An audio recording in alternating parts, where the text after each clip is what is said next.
ನಾವು ಈ republic Day ದಿನ ಒಂದು ಎಕ್ಸ್ಪೋಸ್ ಮಾಡ್ತಾ ಇದ್ವಲ್ಲ, ನಮ್ಮ ಬಳಿ ಯಾವೆಲ್ಲ ಶಸ್ತ್ರಾಸ್ತ್ರಗಳಿದೆ ಅಂತ, ಅದನ್ನು ಪ್ರಯೋಗ ಮಾಡುವಂತಹ ದಿನಗಳು ಬಹಳ ಹತ್ತಿರದಲ್ಲಿತ್ತ ಅಂತಲೇ ಕಳೆದ 2-3 ದಿನಗಳಿಂದ ನಿರೀಕ್ಷೆ ಮಾಡ್ತಾ ಇದ್ವಿ. ನಾನು ಬ್ರೇಕಲ್ಲಿ ಗೆಸ್ಟ್ಗಳನ್ನ ಮಾತಾಡಿಸ್ತಾ ಇದ್ದೆ. ಆವಾಗ ಶರವಣನ್ ಅವರು ಒಂದು ಬ್ಯಾಡ್ಜ್ ಹಾಕೊಂಡಿದ್ರು. ಏನು ಸರ್ ಅದು ಅಂದಿದ್ದಕ್ಕೆ, ನಾನು ಮಿಸೈಲ್ನ ಒಂದು ಅಂದರೆ ಏನು ಮಾಡಿದೆ ಅಂತ ಸರ್, ಅದು ಮಿಸೈಲ್ನ ಬಂದು ಫೈರ್ ಮಾಡಿದೆ ಅಂತನಾ? ಉರಿ ಸೆಕ್ಟರಲ್ಲಿ ಬಾರ್ಡರ್ ಇರಬೇಕಾದ್ರೆ ಫೈರ್ ಮಾಡಿರ್ತಾರೆ. ಓಕೆ ಅದಕ್ಕೆ ನಾನು ಆ ಪ್ರಶ್ನೆ ಕೇಳಿದೆ. ಈಗಿರುವಂತಹ ಎಕ್ವಿಪ್ಮೆಂಟ್ಗೂ ನೀವು ಅಂದರೆ ಕಾರ್ಗಿಲ್ ಯುದ್ಧದ ಅವ್ರು ಹೇಳ್ತಿರೋದು ಆಗಿಂದಕ್ಕೂ ಎಷ್ಟು ವ್ಯತ್ಯಾಸ ಅಂದರೆ ಅಜಗಜಾಂತರ ವ್ಯತ್ಯಾಸ ಇದೆ ಮೇಡಮ್ ಅಂತ ಇದ್ರು. ಅದ್ರ ಬಗ್ಗೆ ಕೇಳ್ತಾ ಹೋಗೋಣ.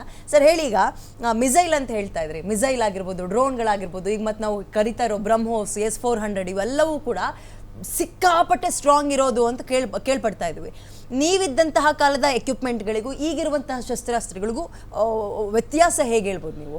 ಈಗ ನಾವು ಆ ಕಾರ್ಗಿಲ್ ಯುದ್ಧದ ಸಮಯದಲ್ಲಿ ಬಳಸ್ತಕ್ಕಂಥ ಮಿಸೈಲ್ಗಳು ಯಾವ ರೀತಿ ಇತ್ತು ಅಂತ ಹೇಳಿದ್ರೆ, ಒಂದು ಮಿಸೈಲ್ನ ನಾವೇನಾದರೂ ಫೈರ್ ಮಾಡಿದ್ರೆ ಅದು ನಮಗೆ ಅಲ್ಲಿರ್ತಕ್ಕಂಥ ಟಾರ್ಗೆಟ್ನ ಧ್ವಂಸ ಮಾಡೋದಲ್ಲದೆ ರೇಂಜ್ ಮಿನಿಮಮ್ 500 ಮೀಟರ್ ರೇಂಜಲ್ಲಿ ಅದು 1000 ಡಿಗ್ರಿ ಸೆಂಟಿಗ್ರೇಡ್ ಕೊಡ್ತಕ್ಕಂಥ ಹೀಟ್ನ ಕೊಡ್ತಕ್ಕಂಥ ಮಿಸೈಲ್ಸ್ ಇರ್ತಾ ಇತ್ತು.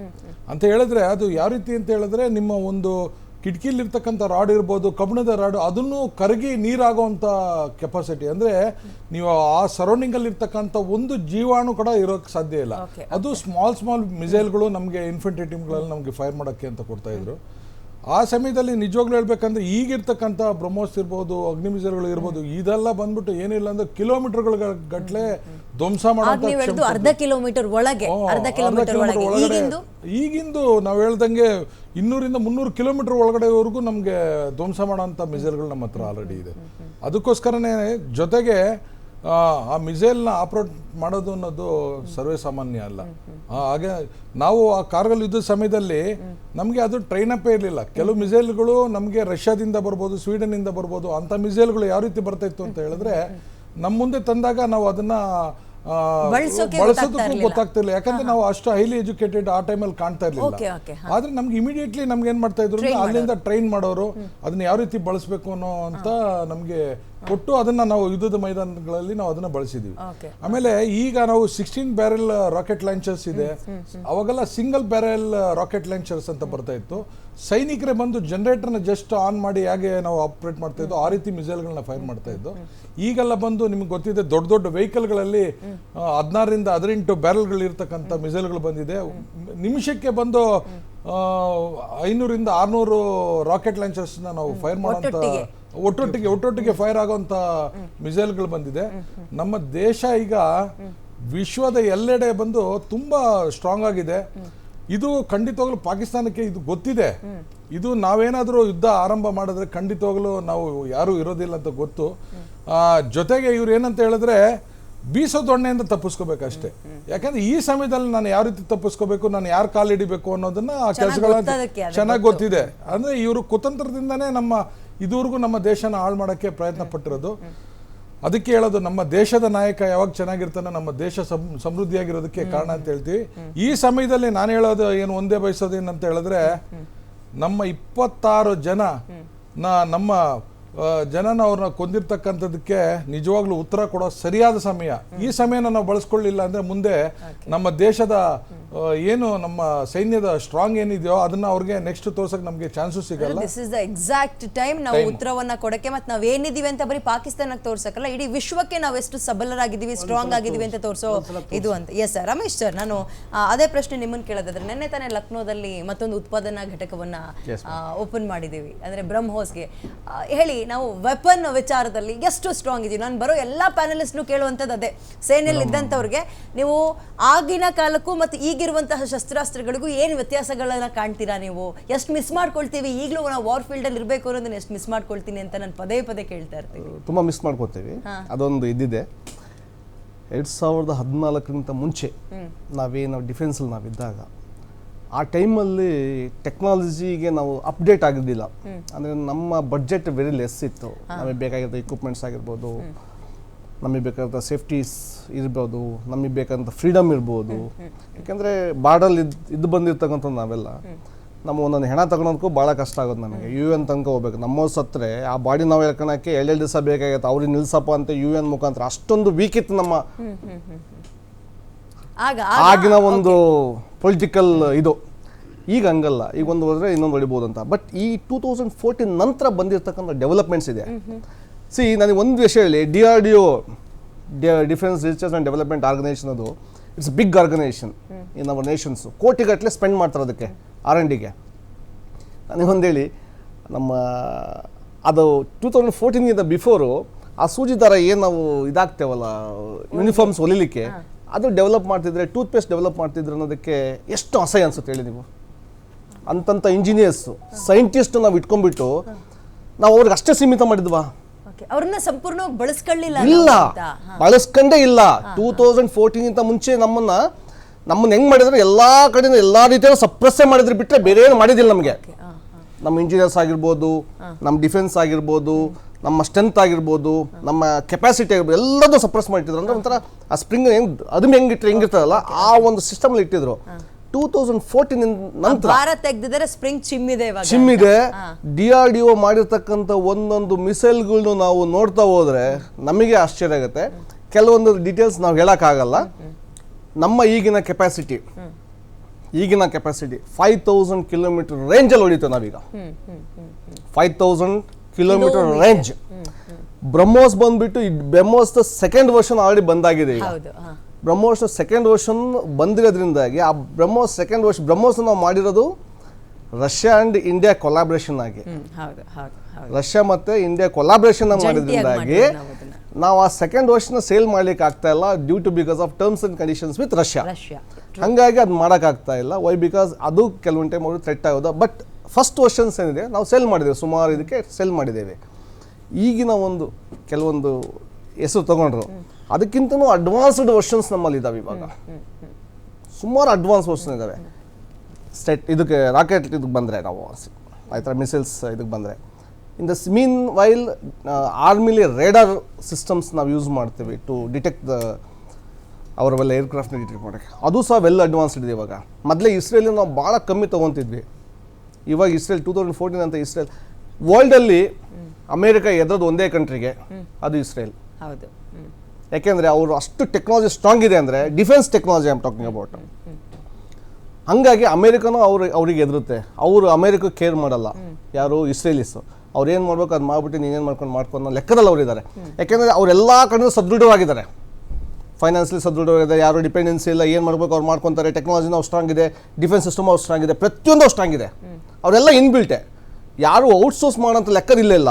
ಅಲ್ಲಿ each and every person is work as an defence person. Import ಇಲ್ಲ, ಏನು ಎಲ್ಲ ಬರೀ ಎಕ್ಸ್ಪೋರ್ಟ್ ಅವ್ರದ್ದು, ಇಂಪೋರ್ಟ್ ಅನ್ನೋ ಮಾತೇ ಇಲ್ಲ ಅವ್ರದ್ದು. ಹಾಗಾಗಿ ನಾವು ಈಗ ಕೆಲವೊಂದು ಕಮ್ಯುನಿಕೇಷನ್ ಎಲೆಕ್ಟ್ರಾನಿಕ್ಸ್ ಎಕ್ವಿಪ್ಮೆಂಟ್ಸ್ನ ನಾವು ಅವರಿಂದ ಪರ್ಚೇಸ್ ಮಾಡ್ತಾ ಇದ್ದೀವಿ.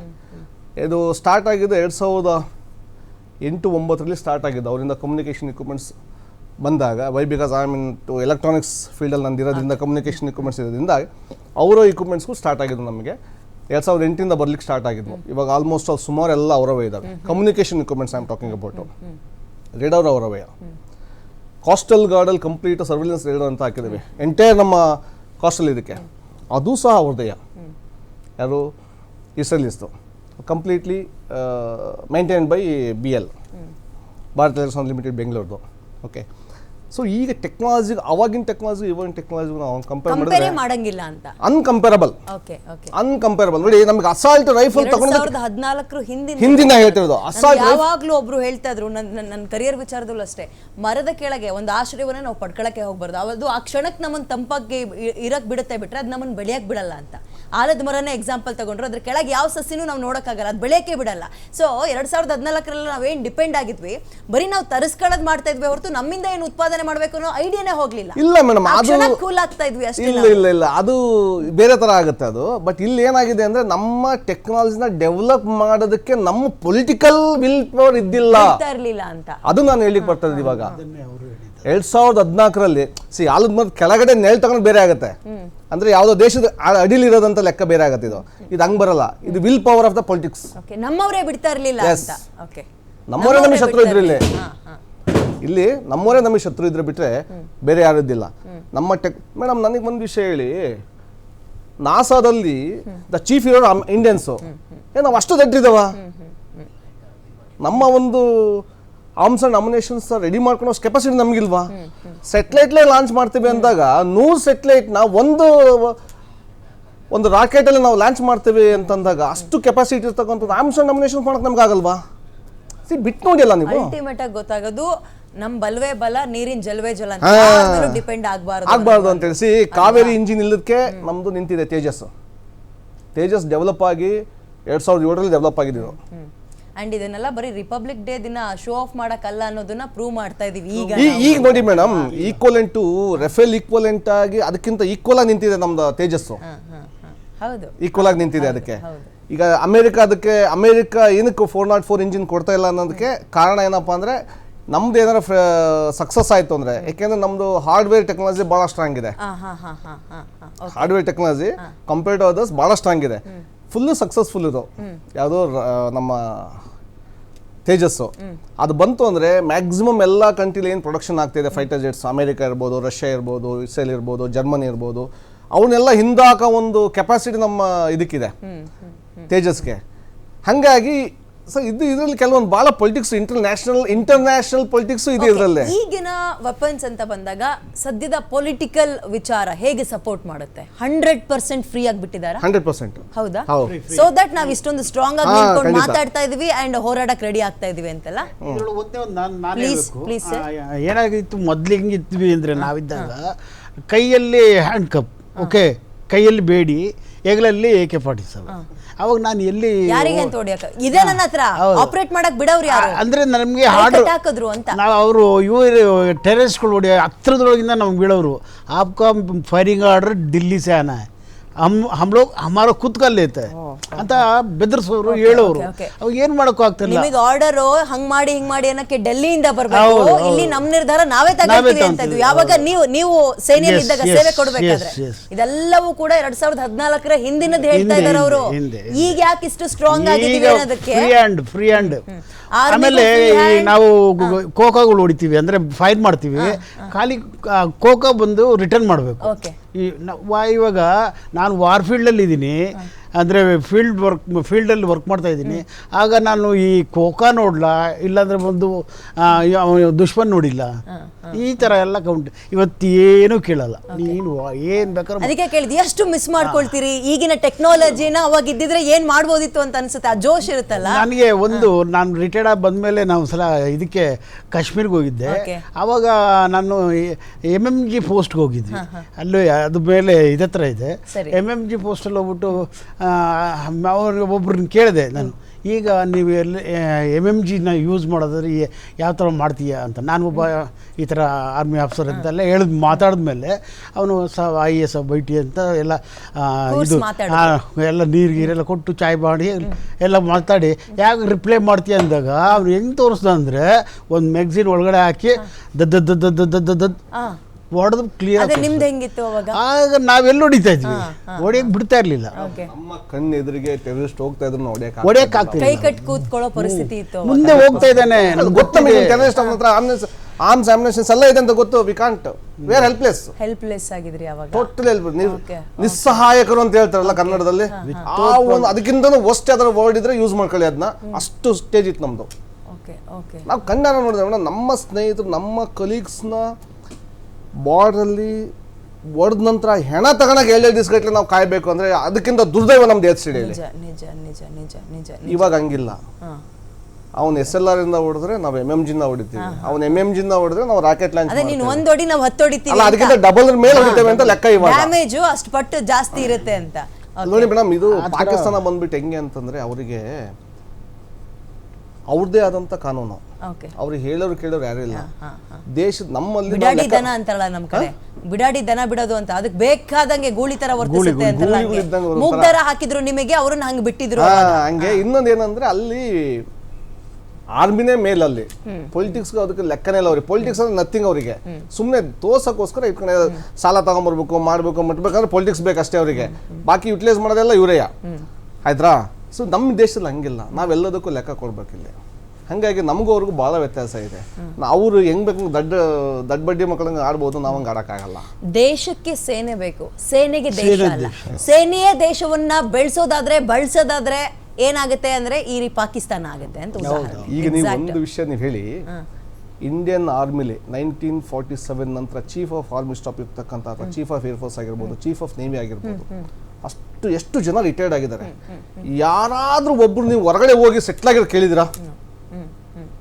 ಅಲ್ಲ, ಪಾಕಿಸ್ತಾನದಲ್ಲಿ ಹೆಂಗೆ ಅಂತಂದ್ರೆ ಅವ್ರು ರಿಟೈರ್ಡ್ ಆಗಿ ನೆಕ್ಸ್ಟ್ ಡೇನೇ ಅವ್ರು ಹೋಗಿರ್ತಾರೆ, ನೆಕ್ಸ್ಟ್ ಡೇ ಅವತ್ತಿನೇ ಹೋಗಿರ್ತಾರೆ. ಅಂದ್ರೆ ದುಡ್ಡು ಮಾಡ್ಕೊಳ್ಳೋದು 100%.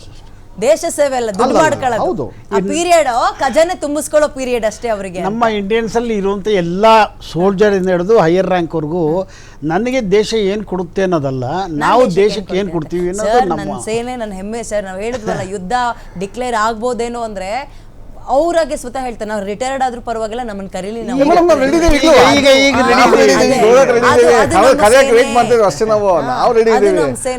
ಅದೇ ತರ ನಾವೆಲ್ಲ ಈ ನಮ್ಮ ಪಾರ್ಟಿ ಇದೆಯಲ್ಲ ವಿತೌಟ್ ಪೇಮೆಂಟ್ ಅಲ್ಲಿ ಹೋಗ್ತೀವಿ.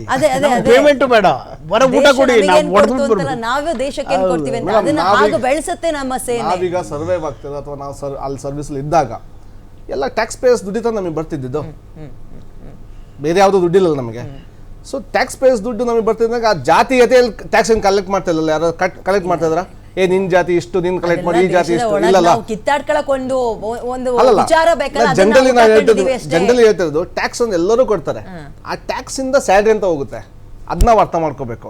ಅಂದ್ರೆ ಜನ ಕೊಟ್ಟಿರ್ತಕ್ಕಂಥ ದುಡ್ಡಲ್ಲಿ ನಾವು ಇದೇ ಬಿಟ್ರೆ ನಾವು ಸ್ವಂತದಾಗಿ ನಾವೇನು ಮಾಡ್ತಾ ಇಲ್ಲ. ಅದನ್ನ ನೀವು ಹೇಳ್ತೀರಿ, ನಾವು ಜನಸೇವೆ ಸಾಮಾನ್ಯರಾಗಿ ನಾವು ಹೇಳ್ತೀವಿ ಕೇಳಿ ಸರ್, ದೇಶದ ಒಳಗಿರೋರು ನಾವು ನೆಮ್ಮದಿಯಾಗಿ ಮಲಗ್ತಾ ಇದೀವಿ, ನೆಮ್ಮದಿಯಾಗಿ 3 ಹೊತ್ತು ಊಟ ಮಾಡ್ತಾ ಇದೀವಿ ಅಂದ್ರೆ ನೀವುಗಳು ಬಾರ್ಡರ್ ಅಲ್ಲಿ ಇದ್ದಾರೆ ಮತ್ತು ಇದ್ರು ಅನ್ನೋ ಕಾರಣದಿಂದಲೇ ನೀವು ಹೇಳ್ತೀರಿ. ನಿಮ್ ಟ್ಯಾಕ್ಸ್ ಇಂದಲೇ ನಾವು 3 ಹೊತ್ತು ರೊಟ್ಟಿ ತಿಂತಾ ಇದ್ವಿ ಅಥವಾ ಬ್ರೆಡ್ ಡೋನರ್ಸ್ ಆಗಿದ್ರಿ ಅಂತ. ನೀವ್ ಇದೀರಿ ಅಂತಲೇ ನಾವು ನೆಮ್ಮದಿಯಾಗಿ ಮಲಗ್ತಾ ಇದ್ವಿ ಸರ್ ಒಳಗೆ. ಅದೊಂದು ಪ್ರೌಡ್ ಇದೆ, ಜನಗಳ ದೊಡ್ಡತನ ಅದು.